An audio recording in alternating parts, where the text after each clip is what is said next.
Hi hello అండి, అందరికీ నమస్కారం. ఇప్పుడిప్పుడే మరొక ముఖ్యమైన అప్డేట్ అయితే రావడం జరిగింది. అదేమిటంటే పిఎఫ్ ఖాతాదారులకు గుడ్ న్యూస్. ఈపీఎఫ్ఓ కీలక నిర్ణయం, ఉచిత బీమాలో 3 మార్పులు అంటూ ఇప్పుడిప్పుడే మరొక ముఖ్యమైన అప్డేట్ అయితే రావడం జరిగింది. అయితే దీనికి సంబంధించి పూర్తి వివరాలు తెలుసుకోవాలంటే మన వీడియోని ఎక్కడా స్కిప్ చేయకుండా చూసినట్లయితే మనకు పూర్తి సమాచారం తెలుస్తుంది. ఇక లేట్ చేయకుండా వివరాల్లోకి వెళ్దాం. ఈపీఎఫ్ఓ కీలక నిర్ణయం తీసుకుంది. ఎంప్లాయీస్ ప్రావిడెంట్ ఫండ్లో ఉచితంగా లభించే ఈడీఎల్ఐ పథకంలో 3 కీలక మార్పులు చేసింది. ఇటీవలే ప్రకటన కూడా చేసింది. ఉద్యోగ జీవితంలో మరణించే వారి కుటుంబాలకు అందించే మొత్తంలో మార్పులు వచ్చాయి. మరి ప్రతి ఉద్యోగి ఈ మార్పులు తెలుసుకోవాలి. మీరు ఏదైనా కంపెనీలో పనిచేస్తున్నారా? ఉద్యోగుల భవిష్య నిధి సంస్థలో సభ్యులుగా ఉన్నారా? అయితే పిఎఫ్ ఖాతా కలిగి ఉన్న ప్రతి ఒక్క ఉద్యోగి ఈ విషయం ఖచ్చితంగా తెలుసుకోవాలి. ఉచిత బీమా కవరేజీ అందించే ఎంప్లాయీస్ డిపాజిట్ లింక్డ్ ఇన్సూరెన్స్ పథకంలో ఈపీఎఫ్ఓ కీలక మార్పులు చేసింది. ఈ స్కీమ్ ద్వారా ఉద్యోగులకు గరిష్టంగా 7 లక్షల వరకు ఉచిత బీమా లభిస్తుంది. ఇది ఒక సామాజిక భద్రతా పథకం. అయితే తాజాగా ఈ ఈడీఎల్ఐ పథకంలో 3 ప్రధాన మార్పులు జరిగాయి. కొత్తగా ఉద్యోగంలో చేరే వారితో పాటు అందరికీ ప్రయోజనాలు చేకూరేలా ఈ కీలక మార్పులు జరిగాయి. Employees deposit linked insurance scheme అనేది ఉద్యోగుల భవిష్య నిధిలో ఒక భాగం.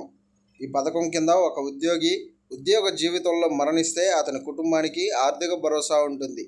గరిష్టంగా 7 లక్షల వరకు బీమా డబ్బులు చెల్లిస్తుంది.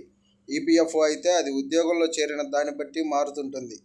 ఉచిత బీమా అందించే ఈ ఈడీఎల్ఐ పథకానికి కీలక మార్పులు చేశారు. అవేంటో ఇప్పుడు తెలుసుకుందాం.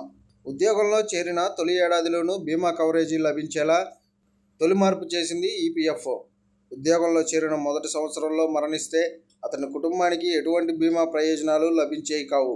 కానీ కొత్త మార్పుల ప్రకారం ఉద్యోగి కుటుంబానికి 50,000 బీమా మొత్తం అందించేందుకు నిర్ణయం తీసుకుంది.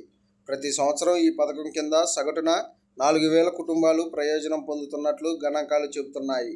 ఉద్యోగం వదిలేసిన తర్వాత కూడా ప్రయోజనాలు వచ్చేలా రెండో మార్పు చేసింది. ఒక ఉద్యోగి ఉద్యోగం కోల్పోయిన కొన్ని నెలల తర్వాత మరణిస్తే ఆ కుటుంబానికి ఈడీఎల్ఐ పథకం ద్వారా ఎలాంటి ప్రయోజనం ఉండేది కాదు. కానీ కొత్త మార్పులతో ఉద్యోగి చివరి ఈపీఎఫ్ కంట్రిబ్యూషన్ జమ చేసిన 6 నెలల్లోపు మరణిస్తే ఆ కుటుంబానికి బీమా సొమ్ములు చెల్లిస్తారు. కంపెనీ రోల్ నుంచి ఉద్యోగి పేరును పూర్తిగా తొలగించకపోతే ఈ ప్రయోజనాలు వస్తాయి. ఉద్యోగాలు మారినప్పుడు సైతం ప్రయోజనం అందేలా 3వ మార్పులు చేసింది ఈపీఎఫ్ఓ. సాధారణంగా మంచి వేతన ఉద్యోగ పదోన్నతి కోసం చాలామంది వేరువేరు కంపెనీలు ఉద్యోగాలు మారుతుంటారు. ఇలాంటి సందర్భంలో కొన్ని వారాలు నెలల పాటు గ్యాప్ వస్తుంది. అలాంటి సందర్భంలో మరణిస్తే ఎలాంటి బీమా ఉండేది కాదు. కానీ ఇప్పుడు 2 ఉద్యోగాల మధ్య తేడా 2 నెలల్లోపు ఉంటే ఉద్యోగి కంటిన్యూస్ సర్వీస్గానే పరిగణిస్తారు. దీనివల్ల ఉద్యోగికి బీమా కవరేజీ వస్తుంది. ఈ విరామ సమయంలో ఉద్యోగి మరణిస్తే బీమా మొత్తం అతని కుటుంబానికి అందిస్తుంది. ఈ కొత్త మార్పు వల్ల ప్రతి ఏటా 1000 కుటుంబాల వరకు ప్రయోజనం చేకూరే అవకాశం ఉన్నట్లు తెలుస్తుంది.